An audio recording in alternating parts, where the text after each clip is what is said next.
असं आहे की आम्ही निवडणूक आयोगाला आवाहन केलेलं आहे आणि मागणी केलेली आहे की बल्कमध्ये चुका आहेत त्या तुम्ही दुरुस्त केल्या पाहिजे.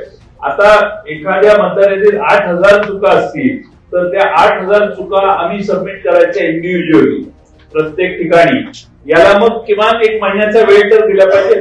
वेळ नसल्यामुळे तुम्ही 7 दिवसात आणि 8 दिवसात करा म्हटल्यावर कोणत्या एक तर तुमच्या याद्या डिजिटल नाहीये. तुम्ही या याद्या डिजिटल का नाही करत? डिजिटल याद्या केल्या की सगळ्यांनाच सोयीचं होईल आणि तुम्हालाही सोयीचं होईल काम करायला.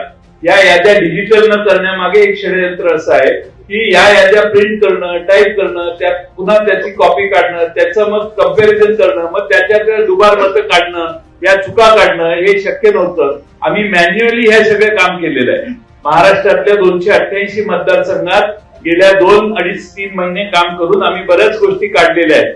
हे छोटे काही उदाहरण आहेत. आणखी उदाहरण आम्ही देऊ शकतो. आम्ही वाट बघतोय निवडणूक आयोग काय करणार आहे.